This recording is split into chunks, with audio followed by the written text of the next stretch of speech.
잘 살고 싶어서 열심히 살아 돈을 만졌고 행복해지고 싶어서 사랑하는 사람과 결혼을 했지만 결국 그 사람에게는 배신을 당하고 말았습니다. 믿을 건 돈뿐이다라는 말을 어디서 들은 것 같은데 그 말이 정답인 것 같아요. 돈은 저를 배신하지 않으니까요. 어디 가서 말하지도 못하는 저의 황당한 이야기를 이곳에서 풀고 싶어 사연을 보냅니다. 저는 동생이 3명이나 됩니다. 밑으로 여동생 하나, 남동생 둘이 있지요. 가족도 많은데다 부모님의 벌이가 시원찮아서 어린 시절 저는 항상 가난과 싸우면서 컸습니다. 먹을 것, 입을 것, 학교 준비물들은 무엇 하나 넉넉하지 않았고 장사를 하러 다니시는 부모님은 집을 자주 비우셨기에 동생들 뒷바라지는 늘 저의 몫이었죠. 트럭을 타고 장사를 다니시던 부모님이 집에 오시면 그날은 그래도 배불리 먹을 수 있었어요. 자경아, 동생들 돌본다고 힘들지? 그래도 조금만 참아봐. 몇 년만 더 고생하면 우리도 집 근처에 가게 하나 낼 수 있을 거야. 우리 큰딸 덕분에 엄마가 산다.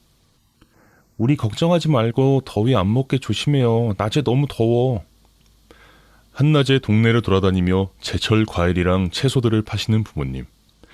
여름 한낮 더위가 살인 수준인데 트럭 뒤에 앉아서 장사하시는 엄마 생각에 저는 너무 걱정되었었죠.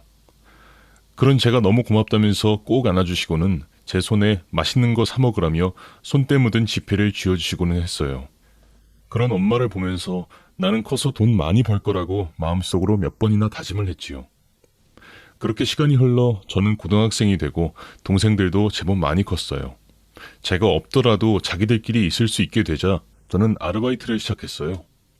미성년자인 제가 할 수 있는 일자리는 별로 없었는데 친구의 이모가 운영하는 커피숍에 운 좋게 자리를 얻어 일을 할 수 있었습니다.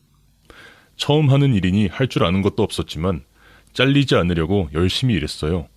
농땡이도 피우지 않고 하나라도 더 배우려고 곁눈질로 열심히 배웠어요. 몇 주 되지 않아 일을 모조리 다 익히게 되니 친구의 이모님도 저를 대견히 여기셨습니다. 자경아, 너 커피 이거 제대로 배워볼래? 나처럼 커피를 제대로 만드는 사람을 바리스타라고 하거든. 너는 눈썰미도 좋고 감각도 남다른 것 같아. 배워두면 분명 써먹을 때 많을 거야. 저희 집 사정을 잘 아는 이모님이고 제가 대학 진학 포기하고 바로 취직을 할 거라고 하니 본격적으로 배워볼 것을 권하셨죠. 그래서 친구들이 대학 간다고 펜 떼주고 열심히 공부할 때 저는 뜨거운 물주전자를 들고 바리스타를 배웠습니다. 일하면서 돈도 만지고 또 새로운 것을 배우니 너무 좋았어요. 무엇보다 월급 받아서 엄마랑 맛있는 거 먹으러 갈 때가 가장 좋았죠. 엄마는 제가 음식값을 내려고 하면 엄마가 사줄게. 그 돈은 쓰지 말고 모아놔. 네가 이렇게 힘들게 일한 돈 함부로 쓰지 마. 알겠지? 라며 한사코 본인이 계산을 하셨죠. 학교 다니면서 아르바이트까지 하는 딸이 못내 마음에 쓰이신 거였어요. 그렇게 몇 해 고생해서 부모님도 동네에 작은 과일 가게를 하나 내셨어요. 그래서 며칠에 한 번씩 들어오시던 집을 매일매일 출퇴근하실 수 있게 돼서 동생들도 저도 얼마나 좋은지, 아버지도 1년 내내 햇빛에 타서 새까마시던 피부색이 많이 밝아지셨죠. 시간이 지나니 그래도 예전보단 살기가 나아져서 얼마나 다행인지. 하지만 그걸로 만족할 수는 없었죠. 무슨 수를 쓰든 저는 정말 잘 살고 싶었어요. 고등학교를 졸업하고 저는 전문적인 바리스타 직업 훈련을 했습니다. 자격증을 따고 드디어 일하던 매장에 매니저로 승진을 했어요. 매니저로 일하며 가게의 전체적인 운영 방식을 열심히 배웠죠. 나중에 사장님처럼 커피숍을 운영하면 좋겠다라는 생각을 했거든요. 고등학생 때부터 시작된 몇 시간짜리 아르바이트는 이제 저희 직업이 되어 있었죠. 그렇게 친구의 이모님이 사장인 가게에 10여 년을 일하면서 번 돈으로 집에도 보태고 또 적금도 넣었죠. 한창 놀러 다니고 연애할 나이, 친구들 따라하면 돈을 못 모을 것 같아서 한눈 팔지도 않고 일만 했어요. 그렇게 악착같이 살다 보니 가끔 허무할 때도 있었죠. 하지만 나중에 자리 잡고 여유가 생길 때 하면 된다고 생각하면서 버텼더니 어느새 통장에 목돈이 모였어요. 10년 동안 모은 전 재산으로 제 커피숍을 차렸습니다. 부모님은 제가 어린 나이에 가게를 차렸다고 기뻐서 어쩔 줄을 모르셨어요.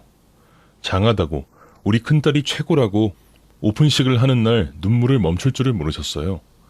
10년 동안 배우고 공부한 모든 것들을 집어넣어서 고민하고 고심해서 개업한 제 커피숍은 정말 다행스럽게도 대박이 났습니다. 친구 중에 빵이 좋아서 제과제빵을 공부한 친구가 있어서 같이 일하게 되었는데 그것도 정말 신의 한 수였어요.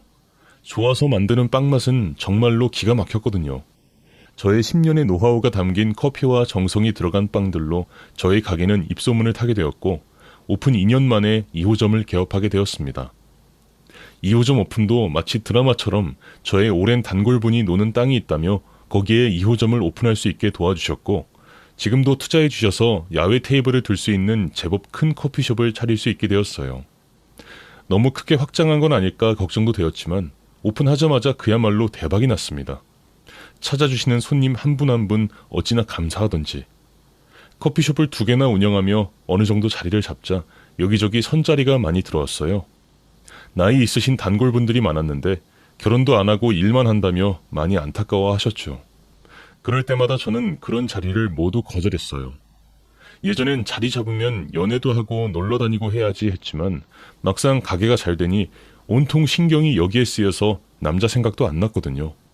장사라는 게 조금은 신경을 덜 쓰면 표가 났기에 다른 데 신경 쓰고 싶지 않았어요. 덕분에 제 통장엔 돈이 차곡차곡 쌓였어요. 집의 살림은 더 많이 여유로워졌지요. 통장만 보고 있어도 배가 부른 것 같았어요. 추운 겨울이 지나고 봄 햇살이 따스해 야외 테이블 손님이 늘어나던 날이었어요. 새로 온 남자 아르바이트생이 있었는데 대학 졸업을 앞둔 취업 준비생이었죠. 나이도 있는데 마냥 부모님께 기대기만 할 수 없어 카페에 알바하러 온 모양이었어요. 군대도 다녀오고 휴학도 하고 그래서 졸업이 조금 늦었다는 그는 저보다 4살이 어린 친구였어요. 마냥 어린애가 아니라 그런지 손님에게도 부드럽게 응대하고 카페 업무도 자연스럽게 잘 익히더라고요. 특히 카페에 나이 있으신 손님들이 많았는데 웃으면서 응대하는 모습 덕에 인기도 꽤나 많았죠. 남자 알바는 평일엔 오후 근무를 하고 주말엔 마감 근무를 했는데 제가 주말엔 마감까지 일을 했거든요. 그러다 보니 서로 꽤나 가까워졌죠. 아무래도 마감 시간엔 손님 수도 적고 정리하면서 긴장을 풀고 대화를 나누다 보니 서로 편하게 대했나 봐요. 어느 날 가게 문을 잠그고 돌아섰는데 저에게 대뜸 사장님, 저랑 사귀어 보실래요? 그러는 거였죠. 너무 놀라서 쳐다보니 저 사장님 많이 좋아해요. 어리게만 보지 마시고 진지하게 생각해 봐주세요.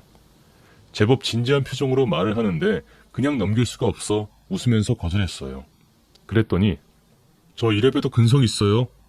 사장님 마음 바뀌실 때까지 기다릴게요. 라면서 먼저 가버리더군요. 그 이후로 그 사람은 저에게 꾸준히 대시를 했어요. 정말 싫었다면 도를 넘어서는 알바생을 잘라냈을 텐데 저도 마음이 조금은 있었나 봐요. 그의 말대로 마음이 조금씩 바뀌고 있었죠.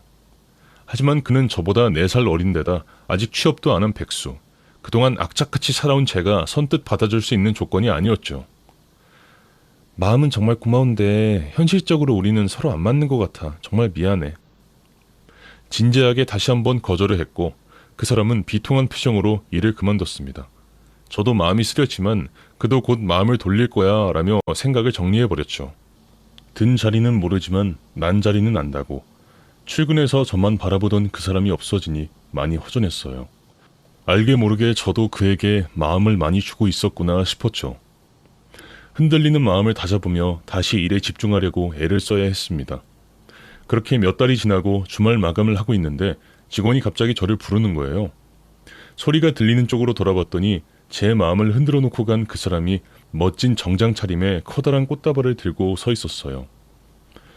저 다시 구애하러 왔습니다. 그동안 다른 사람 생기신 건 아니죠? 라면서 저를 보고 웃고 있더라고요. 조용한 자리로 이동해서 서로 마주보고 앉았는데 저에게 명함을 하나 내밀었어요. 거기엔 우리나라에서 모르는 사람이 없는 대기업의 로고가 새겨져 있었죠. 저 취업했어요. 사장님이 저 차버리셨을 때 진짜 독한 맘 먹고 취업 준비했어요. 사장님 덕분에 취업도 했으니까 우리 진짜 사귀어요. 뭐라고? 대차게 얘기하는 그 사람에게 저는 제대로 반해버렸죠. 그날로 저희는 사귀게 되었습니다. 난생 처음 해보는 연애, 앞뒤 볼 것 없이 저는 푹 빠져버렸죠. 세상에 태어나 처음으로 느껴보는 감정이었습니다. 어렵게 시작된 연애라 그런지 그 사람도 저에게 정말 다정했고요. 저보다 어린 걸 티 안 내려고 부단히 노력하는 모습도 너무 멋져 보이는 게 싫은 구석이 하나도 없었죠. 그렇게 서로에게 푹 빠져서 사귄 지 100일 되는 날 그는 저에게 청혼을 했습니다. 인생의 동반자를 만난 게 확실하다면서요. 저랑 매일매일 같이 자고 같이 일어나고 싶다면서 청혼하는데 저도 같은 마음이었기에 승낙을 했어요. 주위에선 너무 빠른 거 아니냐고 천천히 하라는데 서로 마음이 통한다고 생각했기에 망설이지 않았죠. 결혼을 결심하고 서로 양가에 인사를 갔습니다. 먼저 저희 부모님께 인사를 드렸는데 처음엔 4살 연하인 사람과 결혼한다니 조금 덜 좋아하셨어요. 저보다 연하다 보니 바로 밑에 동생보다 나이가 어렸거든요. 그래도 이날 이태껏 장녀로서 책임감 있게 살아온 걸 아시기에 저의 선택을 존중해 주셨고 인사하러 온 그를 환영해 주셨어요. 우리 여서방 앞으로 잘 부탁하네. 우리 자경이랑 행복하게 살아. 예, 어머님 아버님. 자경씨랑 행복하게 아들 딸 낳고 잘 살겠습니다. 씩씩하게 대답하는 그를 두 분은 흐뭇하게 보셨어요. 저희 집에 성공적으로 인사를 드린 후 다음으로 그의 집에 인사를 갔습니다. 저희 집과 반대로 제가 연상인 게 마음이 걸려 걱정하고 있으니 그 사람이 절 위로해줬죠. 자기만 믿으라며 큰소리치는 그 모습이 어찌나 든든한지 나이를 떠나서 듬직한 게 의지가 되더라고요. 예비 시댁에 도착해 집에 들어서며 최대한 조신하게 보이라고 애썼습니다. 어머니 아버지 저희 왔어요. 그래 어서 오너라. 처음으로 뵌 예비 시부모님은 표현을 많이 안 하시는 분들이었어요. 어머님 아버님 처음 뵙겠습니다. 권자경입니다. 얘기 많이 들었어요. 오늘아 고생했어요. 아닙니다. 초대해 주셔서 감사드려요. 말씀 편하게 놓으세요. 잔뜩 긴장해서 얼어있는 제 옆에서 그 사람은 좋아서 연신 웃어대고 있었죠. 그 사람은 외동아들이라 다른 형제들은 없었어요. 안 그래도 우리 현수한테 들으니 나이가 많다고 하던데. 아, 네, 올해 34입니다. 그럼 현수보다 4살이나 많은 거네? 임신은 여자 나이가 중요하다던데. 제 나이가 많다고 탐탁지 않으신 모양이었어요. 그래도 면전에서 바로 그런 말씀을 하시니 기분이 썩 좋지는 않았죠. 엄마, 요샌 연상연하 커플 많아요. 오히려 그런 부부가 더 잘 산다더만. 넌 촐랑대지 말고 가만히 있어 좀. 연신 웃어대는 그 사람이 못마땅하신지 어머니가 핀잔을 주셨죠. 형제 관계며 부모님 직업이며 궁금하신 것들을 물어보셔서 답해드리곤 저녁을 먹고 그 집을 나섰어요. 아휴, 너무 긴장해서 밥이 어디로 들어갔는지 모르겠어. 아이 참, 우리 부모님은 뭘 그리 꼬치꼬치 물어보신대. 자경씨 힘들었죠? 오늘 잘했어요. 잘한 거 맞아? 내가 나이가 많아서 영 안 좋아하시는 분위기인데. 당연히 잘했죠. 똘망똘망 대답도 이쁘게 잘하던데. 걱정 말고 우리 이제 결혼 준비하면 돼요. 그 사람은 양가에 인사 다 드렸으니 이제 본격적으로 결혼 준비하자며 서둘렀죠. 시부모님 되실 분들 반응이 영 시원찮아 마음에 걸리긴 했지만 그 사람이 자꾸 서두르니 저도 그냥 결혼 준비에 들어갔어요. 웨딩드레스도 구경하고 신혼여행지도 알아보고 그러면서 상견례 날짜부터 잡자고 했는데 그 사람이 자꾸 날짜를 미루는 거였어요. 이번 주도 안 되신데? 날짜를 정확히 잡아야 나도 부모님께 말씀드리지. 아, 이번 주는 아빠 회사에 일이 있으신가 봐. 다음 주에는 확실한 날짜 꼭 알아올게요. 미안 화내지 마요. 저녁을 같이 먹고 커피숍에 들러 시원한 음료를 마시면서 얘기를 나누었죠. 자기가 자꾸 불리하니 계속 애교로 상황을 넘기려고 하는데 날짜를 못 정하는 게 뭔가 수상했습니다. 정확한 이유를 알아내려고 다그치려니 화장실에 다녀온다며 자리를 피했어요. 더 따지지를 못하고 앉아있는데 그의 핸드폰이 울렸죠. 보니 시어머니께 온 전화였어요. 받지 말까 하다가 그래도 인사는 드리자 싶어 받았어요. 네 어머니, 저 자경이에요. 아, 그렇구나. 우리 현수랑 같이 있니? 네 어머니, 같이 저녁 먹었어요. 안 그래도 상견례 날짜 때문에 얘기 나누는 중이었어요. 어머님 일이 있으셔서 이번 주는 어려우시다면서요. 상견례? 현수가 제대로 얘기 안 한 모양이구나. 이렇게 통화된 김에 그냥 너한테 얘기해야겠다. 우리는 아직 너희 둘 결혼 찬성할 수가 없어. 우리 집에 손이 귀한 걸 너도 알잖니. 현수 동생 가지려고 그렇게 애를 썼는데 잘 되지 않았어. 나는 손주가 여럿이 있었으면 하는데 너는 미덥지가 않구나. 힘들겠지만 둘이 헤어지는...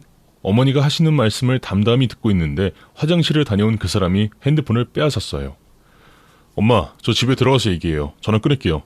현수씨, 엄마 하는 말 그냥 잊어버려요. 나는 누가 뭐래도 자경씨랑 결혼할 거예요. 그러니까 다른 생각 말아요. 알았죠?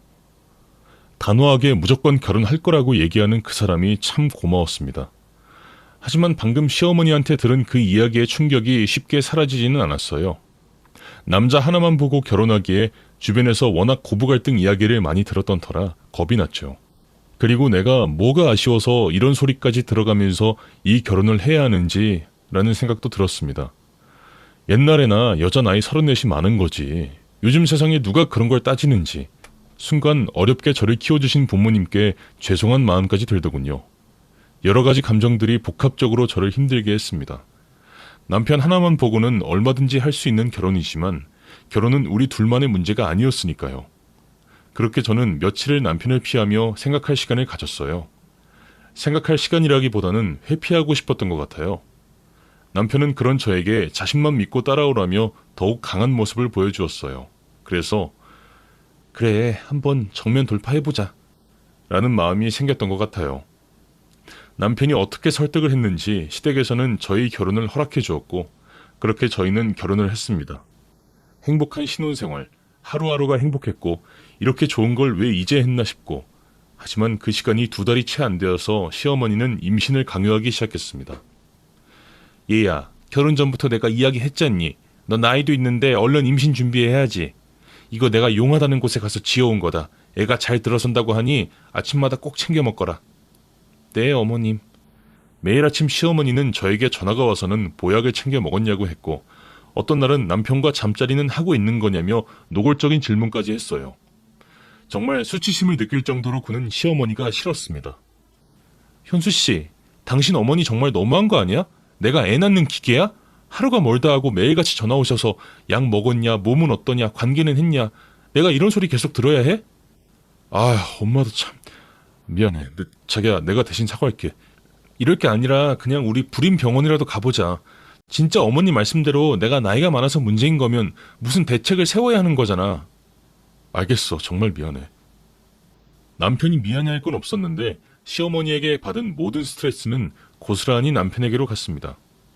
돌아서면 너무했나 싶어 미안한 마음도 들었지만 제가 감당해야 하는 스트레스가 너무 컸기에 남편의 마음까지 세심하게 만져줄 여유 같은 건 없었어요. 남편과 병원에 가기로 한 날, 저는 예상치 못한 결과에 충격을 받았습니다. 남편이 무정자증이라는 것. 남편도 너무 놀라고 실망해서 집으로 돌아오는 차 안에서 아무 말이 없더군요. 자기야, 괜찮아. 우리 둘이서 이렇게 재밌게 살면 되잖아. 왜 나한테 이런 일이 일어난 건지 모르겠어. 당신 그동안 우리 엄마한테 온갖 구박을 다 받았는데 그 원인이 나였다니. 현수씨, 나 좀 봐봐. 괜찮아. 오히려 어머님한테도 다 말씀드리고 더 이상 임신 이야기 못하시도록 하자. 그래. 남편의 축 처진 어깨를 보며 마음이 아팠고 그리고 저도 여자이기에 남편과 저를 닮은 아이 하나는 낳고 싶었는데 너무 속상했던 것은 사실이었어요. 그러나 눈물까지 흘리며 미안하다고 하는 남편 앞에서 그 마음은 내비칠 수가 없었습니다. 시댁에서는 난리가 났어요. 뭐라고? 우리 현수가 뭐? 시어머니는 어디 돌팔이 병원에 갔냐면서 다른 병원 가서 다시 검사 받으라고 노발대발 소리를 지르고 난리도 아니었어요. 현수야, 네가 말해봐. 너 괜히 네 처가 나이 많아서 임신이 안 되는데 일부러 너가 문제라고 거짓말하는 거 아니야? 엄마, 아니에요. 그러니 이제 더 이상 아무 잘못 없는 이 사람 잡지 마세요. 시어머니는 그제서야 입이 쑥 들어갔습니다. 그리고 저는 드디어 임신의 강박에서 벗어나게 되었죠. 남편은 우울증처럼 며칠을 힘들어했고 회사까지 휴가를 쓰며 집안에서 나오지 않았죠. 신체 건강한 남자가 무정자증 판정을 받았으니 그 충격이 엄청 컸겠죠. 저도 커피숍은 매니저들한테 거의 맡기고 남편과 둘이서 시간을 보냈어요. 현수씨, 우리 여행 갈까? 아니, 괜찮아. 나 좀 혼자 있고 싶어. 미안해. 축 처진 어깨의 남편은 너무나 안쓰러웠고 제가 할 수 있는 건 괜찮다는 위로와 기다려주는 것뿐이었어요. 그렇게 시간이 흘러 남편도 점점 회복해갔고 우리 둘은 함께 미래 이야기를 하면서 노후 계획을 세웠어요. 우리 둘 사이에서 아이가 빠지니 둘이서 돈 모아서 뭐하고 살 건지 그리고 해외 봉사 계획도 세우면서 저희는 다시 예전처럼 행복한 신혼으로 돌아갔습니다. 저도 마음이 한결 가벼웠어요. 아이가 있어야 완전한 가정이 된다는 말을 많이 들었지만 저희는 둘이서 이 가정을 잘 지키기로 했습니다. 결혼 생활이 3년 차가 되고 남편이 직장에서 진급을 하면서 많이 바빠지기 시작했어요. 회식도 많았고 지방 출장도 많았습니다. 그 시점에 저도 3호점을 내는 바람에 너무나 바빴고 둘이서 얼굴 마주보며 저녁 먹은 게 언제인지도 모를 만큼 서로가 일에 빠져서 지냈어요. 그러던 어느 날, 그날은 남편이 지방 출장이 있어 1박 2일로 집을 비우게 되었어요. 마침 그날이 시댁에 제사가 있어서 남편 없이 혼자 시댁을 갔죠. 시아버님께서 장손이라 시댁에는 제사가 많았는데 그때마다 하나뿐인 며느리인 제가 아침부터 가서 제사 음식을 준비해야 했습니다. 그런데 그날은 함께 가는 남편도 없으니 정말 힘들더군요. 전날 3호점 매장을 오픈한 날이라 피로가 풀리지도 않은 상태에서 가다 보니 정말 몸이 천근만근이었어요. 제사 지내고 식사하고 설거지까지 다 하고 나니 밤 12시가 되었습니다. 영혼까지 탈탈 털린 채로 집에 가서 따뜻한 물에 씻고 맥주 한 캔을 땄는데 전화 한 통이 걸려왔습니다. 사장님, 지금 카드 단말기가 안 되는데 어떻게 해요? 3호점 직원이었어요. 24시간 영업하는 곳이라 카드 단말기가 안 되면 매출 손해가 이만저만이 아닌데 싶어서 업체에 전화를 했더니 담당 직원이 멀리 나와 있어서 한두 시간 뒤에 도착을 한다는 겁니다. 우선 컴퓨터 접속해서 단말기가 차단이 된 건지 확인해봐 달라고 해서 남편 서재로 가서 컴퓨터 앞에 앉았습니다. 업체 직원이 시키는 대로 이것저것 만졌더니 단말기가 다시 정상 작동이 되었어요. 아, 다행이다 싶어 이제 좀 자야겠다 싶어 컴퓨터를 끄려고 하는데 구글 이메일이 도착했다고 알람이 뜨더군요. 대수롭지 않게 넘기려는데 뭔가 이상한 여자의 촉 같은 것이 발동되었죠. 구글에 로그인되어 있는 남편 컴퓨터, 그리고 제가 보게 된 건 구글 타임라인. 남편이 어디에 갔는지 지도에 다 표시되어 있더군요. 우와, 신기하네. 이런 기능도 있구나 싶어 이것저것 보는데 이상한 점들이 많았습니다. 남편은 분명히 오늘 지방 출장이라고 했는데 타임라인에는 버젓이 서울이라고 되어 있더라고요. 순간 기분이 쎄하면서 저는 집중적으로 파헤치기 시작했어요. 참 상세히도 위치가 나오더군요. 서울에 있는 한 호텔이었습니다. 정말 손이 떨리고 심장이 떨려서 제 눈을 의심했어요. 남편에게 바로 전화를 걸었습니다. 받지 않더군요. 그래, 기계니까 오류일 수도 있지. 포털 사이트에 이런 오류가 있을 수 있는지 검색을 했고 오류일 수도 있다는 글을 보고 그 말을 믿고 싶었습니다. 그러나 남편이 출장 간다고 했던 날들마다 모두 서울에 있는 호텔 아니면 지방 여행지였어요. 눈으로 직접 다 확인하고 나니 정말 숨이 턱하고 막혔습니다. 그날 밤 저는 뜬 눈으로 밤을 지샜어요.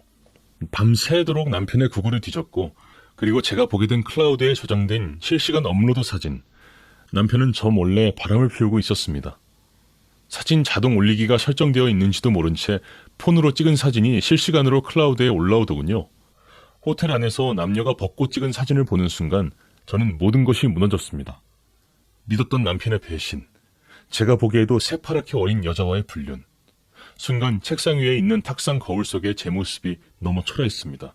눈물이 났어요. 38살의 저는 많이 늙어 있었고 너무 바쁘게 일만 하느라 미용실 갈 시간도 없었던 지난날. 질끈 묶은 머리에 검은 뿔테 안경, 정말 초라했어요. 컴퓨터 화면 속에 보이는 어리고 예쁜 상간녀가 저를 보고 웃고 있었죠. 저한테만 그렇게 다정한 줄 알았던 남편도 그 옆에서 웃고 있고요. 정말 하늘이 무너지는 것 같았어요. 미친 듯이 눈물이 났고 저는 가슴을 치며 통곡을 했습니다. 옛날 사진첩을 보니 둘이 좋기 1년은 된 불륜 사이였어요. 참 여행도 많이 갔더군요. 저와의 3년간의 결혼 생활보다 그 불륜녀와의 1년이라는 시간이 더 소중해 보였습니다. 그러고 보니 우리는 바쁘다는 이유로 여행을 많이 가지 않았고 둘이서 찍은 사진도 많이 없었어요. 결혼했으니까, 우린 부부니까. 그래서 믿었는데 믿었던 남편에게서 돌아온 건 차가운 배신이었어요. 남편의 끈질긴 구애로 결혼을 했고 시댁의 나이 인신 공격에도 남편 하나만 보고 참았고 임신이 안 된다는 사실을 알고 나서도 남편을 위로하며 미래를 계획했습니다. 상심하셨을 시댁 어른들한테 먼저 마음을 내서 살뜰하게 챙겼는데 모든 것이 허무했고 화가 났고 분노가 끌어올랐습니다. 어떻게 나한테 이럴 수 있지? 아침이 되고 저는 다시 남편에게 전화를 했지만 계속 받지 않았습니다. 저는 몸살이 나서 카페도 쉬고 하루 종일 남편을 기다렸어요. 오후 3시쯤 남편에게서 전화가 왔어요. 어디야? 전화가 왜 이렇게 안 돼? 미안. 정신없이 바빴어. 전화 많이 했네? 무슨 일 있어? 아니야, 집에서 봐. 당신 어디 아파? 몸살 기운이 있어서 오늘 하루 쉬려고. 내가 약 사가지고 갈게. 지금 다 왔어. 여전히 남편은 다정다감했어요. 그래서 더 소름 끼쳤고 그래서 더 죽이고 싶었습니다. 잠시 뒤 남편이 죽과 약을 사가지고 아무것도 모르는 해맑은 얼굴로 집으로 왔어요. 얼굴을 보는 순간 저는 쿠션을 집어 던졌습니다. 자기야, 이게 무슨 짓이야? 뭐야, 왜 그래? 왜 그래? 왜 그래? 지금 네 입에서 그 말이 나와? 몰라서 물어? 뭔데? 말을 해야 할 거 아니야. 어제는 즐거웠니? 땡땡 호텔에서 찍은 사진은 잘 봤어. 실시간으로 아주 잘. 뭐라고? 그동안 나 속이며 아주 재미가 좋았겠어? 새파랗게 어린 년이랑 불륜짓거리 한다고 말이야. 남편은 얼굴이 사색이 되어서는 자기야, 미안해. 정말 미안해. 내가 죽을 죄를 졌어. 용서? 지금 장난쳐? 네가 어떻게 나한테 이럴 수 있어? 저는 오해했습니다. 아직까지 전날 구운 전 냄새가 제 손에서 나는 것만 같은데 남편이란 작자는 어린 년이랑 호텔에서 뒹굴었다는 사실에 저는 이성을 잃었습니다. 손에 잡히는 건 다 던진 것 같아요. 남편은 계속해서 잘못했다고 빌었고 저는 쉽게 화가 풀리지 않았어요. 당장 정리할게. 그냥 단순한 호기심이었어. 자기도 알잖아. 나 자기밖에 없는 거. 정말 한순간 바람이야. 그 이상도 이하도 아니야. 닥쳐. 정말이야. 믿어줘.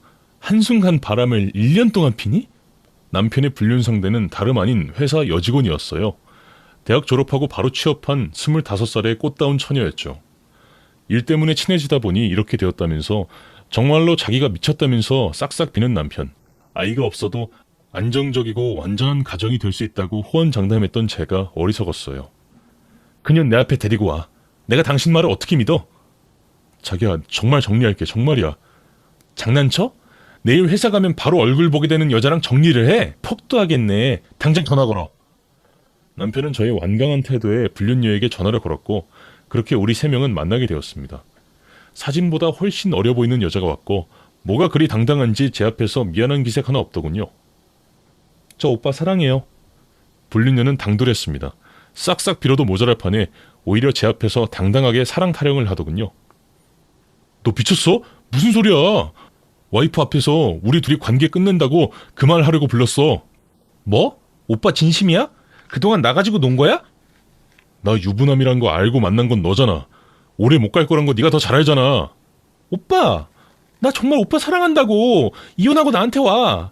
미쳤어? 난 가정을 지킬 거야. 오빠 어제 나한테 사랑한다고 했던 건 다 뭐야? 연기였어? 남편의 얼굴이 빨개지더니 제 눈치를 보면서 무슨 소리를 하는 거야? 내가 언제? 너 정말 안 되겠구나. 맨날 다 늙은 여자랑 살다가 나처럼 어린 여자 만나니 좋다며, 행복하다며, 색다르다며. 다 거짓말이었어? 너 그 입 안 다물어? 그 둘의 이야기를 듣고 있는데 정말 기가 막혀서 웃음밖에 안 나더군요. 너네 둘이 뭐하니? 정말 너무 어이없고 어린 나이에 미쳐도 단단히 미쳤다 싶더군요. 자기야, 얘 말은 들을 것도 없어. 일어나자. 더 이상 상대할 것도 없어. 남편이 제 손을 잡고 자리에서 일어났어요. 그런데 그때 상간녀가 내민 사진 한 장, 아기 초음파 사진이었어요. 저는 너무 깜짝 놀랐고 놀라긴 남편도 마찬가지였죠. 나 임신했어. 지금 병원 다녀오는 길이야. 뭐? 남편이 기절할 듯한 얼굴로 상간녀를 쳐다봤고 상간녀는 위풍당당한 얼굴로 저에게 임신 안 되어서 아이도 없잖아요. 저 오빠 아기 임신했어요. 오빠랑 이혼해주세요. 정말 기가 막히고 손발이 떨려서 저는 다시 그 자리에 털썩 주저앉았습니다. 그리고 저는 박장대소하고 말았어요. 너 내 남편 무정자증인 거 모르고 만났니? 네? 뭐라고요? 정말 웃긴다 너. 어디서 언놈 애 가지고 와서 이러는지 모르겠는데 너가 사랑한다는 그 오빠는 무정자증이라서 임신이 불가능하거든? 순간 상간녀 얼굴이 새하얗게 질렸고 남편도 충격을 받은 듯 나 말고 다른 남자가 있었던 거야? 오빠 그게 아니고 아니. 남편이 상간녀 뺨을 때렸습니다. 죽고 못 산다더니 남자 만날 거 다 만나고 다닌 거였어? 그러면서 이혼하고 오라고 한 거였어? 너 정말 무서운 애구나. 제가 보기엔 두 년놈 다 똑같은데 서로 머무든 게 나무라는 꼬락서니를 보고 있자니 그냥 웃음이 나왔습니다. 둘이서 사랑 타령 잘해봐. 저는 자리에서 일어났고 남편이 제 손을 잡으며 여보, 이것 봐. 이런 애들이 이렇다니까? 정말 한순간 실수야. 자기야, 우리 이러지 말자. 이 손 놔. 저는 테이블에 있는 물잔을 들고 남편 얼굴에 뿌려버렸어요. 쓰레기들끼리 잘해봐. 내가 그냥 넘어갈 줄 알아? 위자료 단단히 준비해야 될 거야. 그리고 넌 내가 상간녀로 고소할 거야. 그제서야 사태 파악이 된 건지 상간녀가 갑자기 제 손을 덥석 잡더니 언니 죄송해요. 정말 죄송합니다. 제가 미쳤었나 봐요. 정말 죄송합니다. 두 번 다시 오빠랑 안 만날게요. 그건 둘이서 알아서 해. 난 고소할 거니까. 남의 가정 파탄 내면 어떻게 되는지 내가 톡톡히 알려줄게. 언니 제발요. 저 이제 임신도 했는데 언니 제발요. 애 아빠가 누군지는 몰라도 참 안 됐네. 상간녀로 찍힌 여자가 애기 엄마라니. 제발요. 정말 잘못했습니다. 잘못은 뱃속에 있는 아이한테나 해. 상간녀는 펑펑 울었고 주변에 있는 사람들이 모두 저희 테이블을 쳐다보았어요. 저는 그 자리를 박차고 나왔습니다. 그리고 바로 이혼 준비를 했고 상간녀를 소송했죠. 아이 아빠에게로 돌아간지는 알 수 없지만 남편과는 관계를 끝냈다고 하더군요. 하지만 회사 안에서 둘의 불륜 관계가 소문이 나면서 얼굴 들고 못 다닐 상황이 되자 스스로 일을 그만뒀다고 하더군요. 남편 또한 진급을 앞두고 있었는데 불륜 사건이 들통나면서 진급에서 누락되었고 결국 지방으로 발령을 받았다고 합니다. 남편은 이후로 계속 저를 찾아와서 용서를 구했지만 저는 받아주지 않았고 나중에 시댁에서 이 사실을 알고 저한테 찾아와서 무릎까지 꿇으셨지만 저는 받아주지 않았습니다. 아가, 네가 한 번만 용서하거라. 원래 남자란 것들이 그렇잖니. 그래도 조강지처 못 버린다. 네가 눈 딱 감고 한 번만 용서하거라. 시어머니는 이제 와서 저 같은 며느리가 없다느니 온갖 사탕 발린 말들로 저를 설득했지만 닫혀진 제 마음은 열리지 않았습니다. 어머니, 그 사람이 조강지처를 못 버리든 말든 저랑은 상관없는 일이에요. 제가 버린 거거든요. 뭐? 아니 남자가 살면서 바람 한 번 핀 거 가지고 뭘 그렇게 호들갑이니? 결국 본성이 나오는 시어머니, 참 기가 막혔습니다. 생각을 해봐라. 우리 현수처럼 직장 번듯해, 인물 좋아. 이런 애한테 여자가 안고 있는 게 정상이니? 그러게, 네가 얼마나 못했으면 남자가 밖으로 나더라. 너한테도 책임이 있어. 현수보다 나이도 많은 네가 좀 더 외모도 신경 쓰고 해야지. 지금 네 꼴을 좀 봐라 얘. 어디 여자다운 면이 있어야지. 현수 탓할 거 없다. 그 어머니의 그 아들, 정말 그 집 식구들 학을 뗄 것 같았습니다. 저기요 아주머니, 이제 저한테 그런 소리 할 자격 없으세요. 당신 아들 관리나 잘하세요. 엄한 사람 탓하지 말고요. 뭐? 아주머니? 이혼하면 남인데 그럼 아주머니지 뭐예요? 이게... 결혼하고 한 번도 시어머니한테 말대꾸 한 번 한 적 없던 저였기에 그런 제 모습에 많이 놀라시더군요. 할 말 다 하셨으면 나가주시겠어요? 조금 뒤에 집을 보러 오기로 해서요. 저는 남편과 팔았던 신혼집을 팔았고 이혼 후 위자료를 받고 깨끗하게 헤어졌습니다. 하지만 남편에게 받은 배신감은 이루 말할 수 없었고 저는 그 충격으로 아직까지도 수면제가 없으면 잠을 잘 수가 없습니다.